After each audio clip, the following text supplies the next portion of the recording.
시장에 부담을 주는 요인들이 계속해서 나오고 있습니다. 간밤 발표된 경제 지표들이 경기 둔화를 가리켰죠. 때문에 뉴욕 증시는 기술주들 중심으로 하락세가 나타났고요. 또 경기 방어주들 위주로 강세를 보였습니다. 어떤 일들이 있었는지 김태수 위원님과 함께 다뤄보도록 하겠습니다. 안녕하세요. 네, 안녕하세요. 네, 먼저 간밤 나온 경제 지표들부터 확인해 볼까요? 네, 시장에 이제 경제 지표들이 나왔는데 ADP 민간 고용 사실 이 부분이 그렇게 중요한 데이터는 아닌데 금요일 날 본격적인 이제 고용 데이터들이 있다 보니까 이게 이제 선행 지표로 좀 사용되는 모습입니다. 14만 5천 개 추가를 했어요. 근데 이제 예상치가 21만 개였는데 그거보다 굉장히 낮은 수준이었고 ADP 측에서 얘기를 했던 게 뭐냐면은 이러한 어떤 급여 지표가 둔화되는 게 경제가 둔화되고 있다는 신호다. 이제 이렇게 얘기를 하면서 경기 침체에 대한 우려가 커지는 그런 모습들이었습니다. 그리고 서비스 시장에 대해서 이제 그 ISM 공급관리자협회에서 이제 조사를 한 게 PMI 지수를 조사를 했죠. 근데 이게 51.2로 나왔습니다. 예상치가 54.4인데 아직은 이게 50 이상이다라고 할 수 있지만 좀 불안한 모습입니다. 신규 주문 같은 경우에 62에서 52로 빠르게 떨어졌고요. 그리고 가격도 65에서 59로 떨어졌습니다. 근데 이 차트를 보시면 아시겠지만은 팬데믹 이전의 수준이 어느 정도였냐면은 55 정도를 기준으로 등락을 보입니다. 이게 이론적으로는 50을 기준으로 우리가 둔화된다, 확장된다 뭐 이런 얘기를 하지만은 히스토리상으로 봤을 때는 55 이하로 떨어지면은 불안 심리가 시장에 작용을 하게 돼 있습니다. 그래서 지금 최근에 어느 정도 유지를 하다가 좀 떨어지고 있는 모습 보이고 있죠. 그러면서 이제 버클리 쪽에서 얘기를 한 거는 이런 부분들이 이제 연준의 고금리 정책 그리고 최근에 은행 스트레스 이런 것들로 인해 가지고 시장이 좀 위축되는 부분들이 있습니다. 그러다 보니까 서비스업에서 먼저 이런 것들이 나타나는 게 아니냐 이렇게 예측을 했고 앞으로 경기 침체에 대한 우려가 나오는 그런 모습들을 보였습니다. 경제 지표들이 부진했음에도 불구하고 최근에 연준은 계속 강한 정책을 표명을 하고 있습니다. 로레타 메스터 같은 경우에도 이제 나와가지고 이번 주에 나와가지고 이제 인플레이션이 아직 남아있기 때문에 금리는 5% 이상 올리는 게 맞다 이제 이렇게 또 얘기를 했고 그러면서 이제 연준의 어떤 정책하고 시장 상황하고 이제 엇박자가 나는 결국 연준이 경기 침체로 끌고 가면서 인플레이션을 낮출 수밖에 없는 이런 전략이 계속 진행되는구나 이렇게 생각이 되면서 경기 침체에 대한 우려가 더 확대되는 모습이었습니다. 시장 주변에서 이제 금 가격이 계속 올라가고 있죠. 조금씩 흔들리긴 하지만 그래도 2,000달러 위에서 올라가고 있는데 이제 2020년도 8월달 고점을 눈앞에 두고 있는 그런 모습이고 국채 수익률이 좀 빠르게 떨어졌습니다. 3.28 정도 수준까지 이제 떨어졌는데 아무래도 이제 고용이나 이런 부분들 불안하다 보니까 경기 침체 얘기가 나오면서 국채 수익률도 떨어지는 모습을 보였습니다.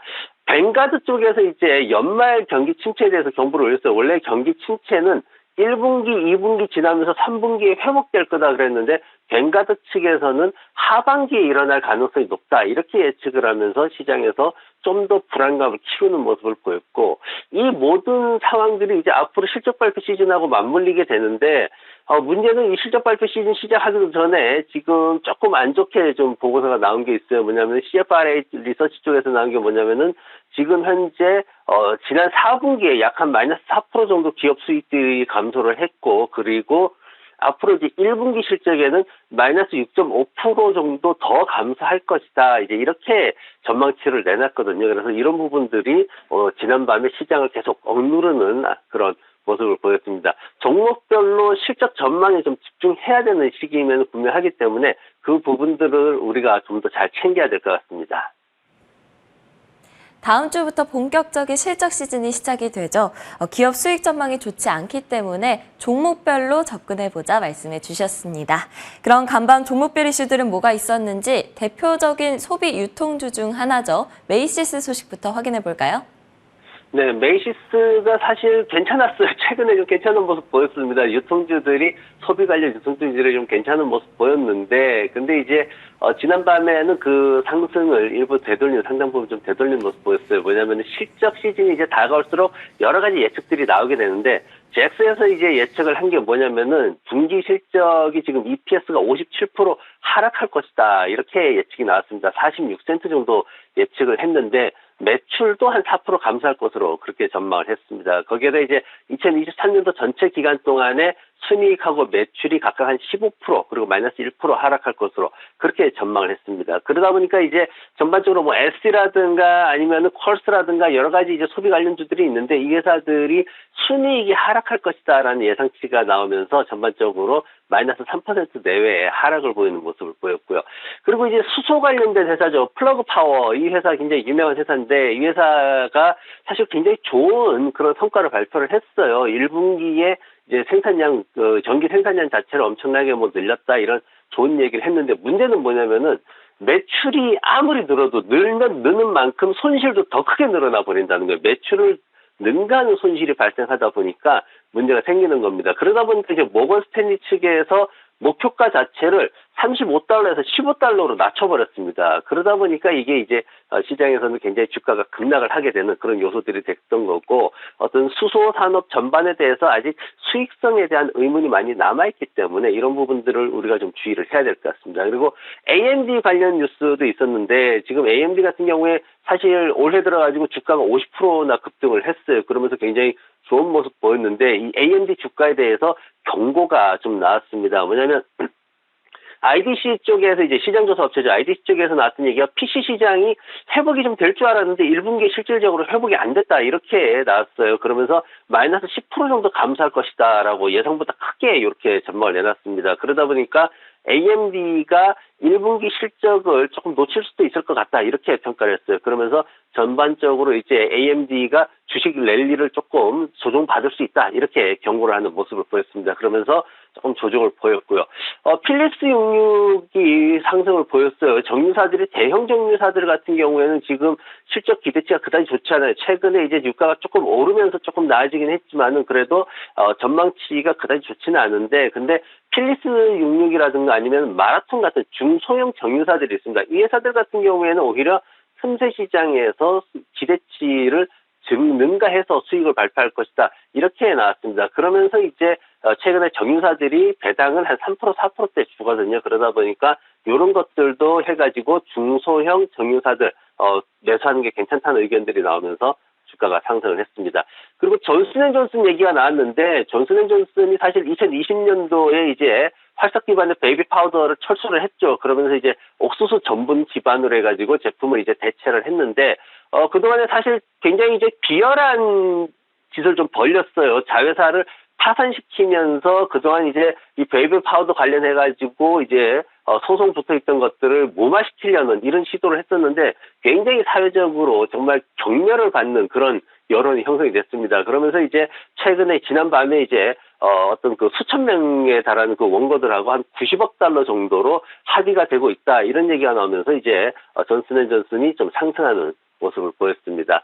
오늘 차트 가지고 온 건 테슬라 차트 가지고 왔습니다. 테슬라에 대해서 이제 최근에 음봉이 한 3개 연속해서 나오면서 주가가 좀 밀리고 있는데 지금 보면은 기존에 이제 마이크론에 가지고 중국에서 조사 들어간다 그랬죠. 반도체 관련해서 미국하고 계속 대립하고 있는데 이런 부분들이 이제 결정적으로 테슬라 같은 전기차 회사들한테 직접적으로 영향을 미치게 될 것이다라는 불안감이 있고요. 두 번째는 가격을 인하해서 많이 팔았어요. 근데 이제 수익성에 대한 문제도 있는데 유럽에서 나온 얘기가 충전기가 부족하다 이렇게 얘기가 나왔습니다. 그러다 보니까 이게 더 팔려봐야 이게 힘들다. 이제 소비자들을 좀 불안하게 만드는 얘기가 있었고 그리고 일론 머스크가 4월 달에 들어가지고 도지코인 심볼을 이제 트위터에 사용을 했어요. 그러면서 한 30% 정도 뭐 도지코인이 상승했습니다. 그런데 최근에 이제 어제 해고 그제 해가지고 도지코인이 고점 대비해서 한 10% 정도 밀리는 그런 모습을 보였습니다. 그러면서 조금 이 테슬라의 주가에도 좀 영향을 받는 모습이었고 그리고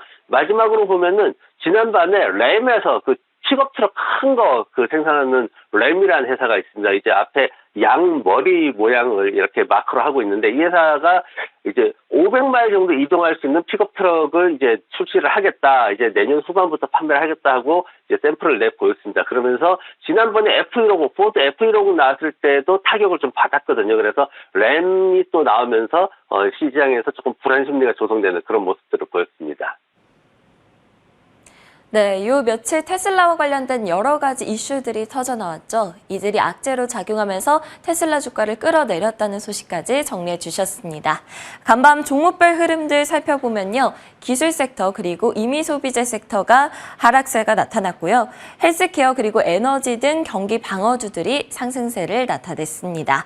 빅테크주들은 대부분 하락세를 나타낸 가운데 아마존과 테슬라가 각각 2.7% 그리고 3.67% 하락하면서 낙폭이 컸고요. 존슨앤드존슨의 경우에는 앞서 언급해 주셨듯이 바람 논란을 일으켰던 활석 관련 소송을 해결했다는 소식에 4.5% 상승했습니다.